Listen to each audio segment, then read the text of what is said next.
75 75 बोसोर जालांबाय 1 लाख गाहाम फैसा हरबाय थायो गौतम सोरबा बिग्रायखौ लाबोनायनि जेबो ओंथि थानाय नङा 80,000 लांसिगोन आंबोथ' 1.5 लाख लांगोन गोबां जायगायावनो बुनोबो होसोजाबाय बुथारजानोबो होसोजाबाय ओरैजाय साइडजों बेदर एवनाय ओरैजाय टेबुलाव दोननाय नुदों बेनि थाखाय जोबोद गोजोननाय मोनबाय 7 8 आवसो गोसोथोलाय दा 9 सासे प्राइमारि मास्टारा बेसे 2 लाख 2.5 लाखल' मोनो होमबा मोनसे बोसोरथाम फरायोब्लानो आरो बेवहाय मास्टार जाफैनो हागोन हेलेना मोना बे 1.5 लाख 2 लाख लायो जियानो जा रायजो नोंथांमोननि गामियाव जोबोद गोजान दा थांफिननांगौआबो गोजानथार दा खोन्थाया जाहैबाय सामफ्रामबो लोगो मोनखाबाय थायो सिमला बाजाराव खावब्ला फैनानै जोबोद मोजां मोनदों ओमफ्राय नोंथांमोननि फुजाया दिनै जायै 75 75 बोसोर जालांबाय बे 75 बोसोरावबा दिनै सियाम बे फुजाखौ होनानै सोरनि न'खरा बेसेबां मा जौगाखो सोरनि न'खरा मा जाखो बेखौ नोंथांमोननि गामिनि मानसिफोरासो मिथिसिगौ दा जियानो जा बे फोरबोआ नोंथांमोननि गामिनि न'खरनि साफ्रोमबो मोजां खालामथों दिनै आं जोबोद मोजां मोनफैदों फैनानै मानो होनबा गोबां फुजायाव जों थाङो गोबां फुजायाव जों बेरायबाय बेफोरबायदि प्रग्राम खालामबाय ओरैजाय साइडजों बेदर एवनाय बथलै बथल ओरैजाय टेबुलाव दोननाय नुदों नाथाय दिनै नोंथांमोननि बे जायगायाव नुवाखै बेनि थाखाय जोबोद गोजोननाय मोनबाय मानो होनबा जोङो फुजाखौ जौ जुवा लोंनायनि थाखाय होआ जों फुजाखौ होयो माबा मोनसे बोर मोननो थाखायसो दा बेखायनो नोंथांमोना बे डिसिप्लिनखौ लाखिनो हादों बे नोंथांमोननि थाखाय जोबोद मोजां आसा खालामो जेसेबां बोसोर नोंथांमोना बे फुजाखौ होगोन एसेबां बोसोर बे जायगायाव जौ जुवा दा नुथों मानो होनबा सिगांनि बोसोरफ्राव माबा मोनसे जाथाय जालांदों बे जाथाय जानायनि सोदोबथियानो जाहैबाय लोंनाय जानाय दा जुदि जोङो फुजाखौ होनानै लोंनाय जानायजोंनो जुदि फुजियोब्ला जाखांफुनाय लाइमोन सेंग्रा सिख्ला साफ्रोमबो न'खराव मोनफ्रोमबो न'खरावनो फिसाज्ला दङ फिसाजो दङ जों बेसोरखौ जिउ दानो गारै जों बिसोरखौ गाज्रियावसो नारसोमना दोननाय जागोन बेखायनो नोंथांमोना दिनै जिबायदि डिसिप्लिनाव बानायदों मोनफ्रोमबो बोसोरावनो बेबायदि डिसिप्लिनाव बानाय बे डिसिप्लिनाव खालाम अब्लानो जानो हागौ नोंथांमोननि नैबे फुजाथिलिया समायना रमायना जानायजों लोगोसे नोंसोरनि न'खराव नोंथांमोननि न'खराव सान्थिया फैगोन गोजोना फैगोन बेखायनो दिनै नोंथांमोना आंखौ मा साननानै मा लुबैनानै लिंहरदोंमोन गोबां जायगायाव जों माबा माबि बखिलाबायनानै गोबां जायगायावनो बुनोबो होसोजाबाय बुथारजानोबो होसोजाबाय दा बेखायनो बेफोरखौ जों एसे खम खालामबाय दिनै आंखौ लिंहरनायनि थाखाय गोजोननाय मोनदों गोजोन्थों रायजो नोंथांमोन आं दिनै जानला मानला बुंनानै समखौ ओरैनो थांगारहोनो लुबैयाखै दा नोंथांमोना मिथिगौ नोंथांमोननि गामियाव बोसोरफ्रोमबो फुजा जायो बोसोरफ्रोमबो हेमामोन बायदि गिदिर आर्टिस्ट लाबोयो 50,000 60,000 1 लाख गाहाम फैसा हरबाय थायो दा एसेबां बोसोर फुजा खुंनानै नोंथांमोना गामियाव साबैसे बेफोरबायदि बेलेग गामियाव थांनानै बेलेग गामियाव थांनानै मेथाइ खननानै माबा मोनसे दिन्थिनानै फैसा आरजिग्रा साबैसे सोरजिखो दंना गैया दङ जानांगोन हेमामोन बायदि गुबुन जायगायाव थांनानै दा जेरै नोंथांमोननि फैसाखौ लांसिगोन बियो लांगोन ना लाङा बेसे लांगोन 80,000 लांसिगोन आंबोथ' 1.5 लाख लांगोन दा नोंथांमोनाबो गुबुनाव थांनानै बिदि लाबोनो हागोन दा सिमलानि मिउजिक स्कुलाव हगारग्रा साबैसे दङ नोंथांमोननि गामियाव आखाइ थिखांनाय मेथाइ खननायाव मोसानायाव सावगारि आखिनायाव साबैसे गावनि गथ'फोरखौ हगारो आखाइ थिखांनाय रावबो हगारा दाना जोंखौ बेयाव लाबोनायनि सोरबा हेमाखौ लाबोनायनि सोरबा गौतम सोरबा बिग्रायखौ लाबोनायनि जेबो ओंथि थानाय नङा नोंथांमोना रबिबाराव सिमलायाव थांना थाङा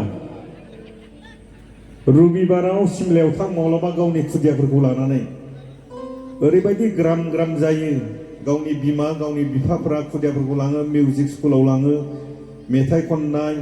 मोसानाय सावगारि आखिनाय सोरबा तबला दामनाय सोरबा सिफुं सुनाय ओरैबायदि ग्रोम ग्रोम नुयो सिमलाखौ नोंथांमोना रबिबाराव थां गावनि गथ'फोरखौ जों माबा नङा माबा मोनसे सिखायनांगोन जोंखौ लाबोनानै रंजानायल' लाबा जानाय नङा सोरबा बिग्राय गौतमखौ लाबोनानै रंजालाबाल' जानाय नङा नोंथांमोननिफ्रायबो जों सोरजिनो हानांगोन गामियाव मेथाइनि थाखायबो भकेल दङ सिंगार दङ नोंथांमोना जुदि बेवहाय हैबाय थायोब्ला जेब्ला हाई सेकेन्डारिखौ पास जागोन हाई सेकेन्डारिखौ पास जानाय लोगो लोगोनो क'क्राझाराव मोनसे फाइन आर्ट्स कलेज दङ बेयाव मेथाइ खननायनि सिफुं दामनायनि खाम दामनायनि तबला दामनायनि मेथाइ खननायनि मुसुखा बानायनायनि सावगारि आखिनायनि कलेज दङ बेयाव हाई सेकेन्डारि पास जानाय लोगो लोगो बेयाव फरायोब्लानो बोसोरथाम फरायोब्लानो नोंथांमोननि फिसालायाबो फिसाजोआबो मोजां मेथाइ खनग्रा जानो हागोन आरो बेवहाय मास्टार जाफैनो हागोन दा बेखायनो नोंथांमोना खालि रंजानायखौल' लाबाय थाबा जानाय नङा नोंथांमोना गावबा गावनि गथ'फोरखौबो बेवहाय हगारहरनो हानांगोन दा सासे एक्ट्रिसफ्रा मोनसे फिल्म बानायाव बेसेबां फैसा लायो मोनसे फिल्माव संगिना मोना हेलेना मोना बेसेबां फैसा लायो मोनसे फिल्माव 1.5 लाख 2 लाख लायो दाना 1.5 लाख 2 लाखा माबा फैसा नामा खम फैसा नामा दाना नोंथांमोननि गामिनिफ्रायबो एक्ट्रेस बानायनो हानांगोन मालायखौल' लाबोबाय थाबा जानाय नङा बेनिफ्राय एक्टर सासेया बेसेबां फैसा लायो 2 लाख 2.5 लाख लायो नोंथांमोननि गामिनिफ्रायबो एक्टर बानायनो हानांगोन ओमफ्राय नोंथांमोना मिथिगौना मिथिया पंकज लाहारी बिथाङा फिल्म लिरो डाइरेक्टरबो बिथाङा मोनसे फिल्माव बेसेबां लायो 6 लाख लायो 6 लाख 6 लाख सासे प्राइमारि मास्टाराव बेसेबां दरमाहा मोनो बोसोरसेयाव 2 लाख 2.5 लाखल' मोनो होमबा मोनसे फिल्म लिरनो 6 लाख मोनोब्ला मोननै मोनथाम फिल्म लिरबा 18 लाख हिनजावखौ बेसेबां आलो आलो फिसिनो हागोन नोंसोर गामियाव बिदि खालामनो हागोन ना हाया दा बेखायनो नोंथांमोना खालि गोजोननायखौल' लाबाय थाबा जानाय नङा नोंथांमोननिफ्रायबो सिनेमा दिहुनग्रा सिनेमा ओंखारग्रा एक्टर एक्ट्रिस मेथाइ खनग्रा बिदि बानायनो हानांगोन गुबुन जायगानिफ्राय फैसा कालेक्सन खालामना लाबोनो हानांगोन अब्लासो नोंथांमोनाबो नोंथांमोननि गामियाव गोबां साख्रिआवला दङ साबेसेखौ मिथिगौ बै मा नाम मोनलाय जोंनिया साख्रिआवलाया बै मा नाम मोनयो खौरां साख्रिआवला दङ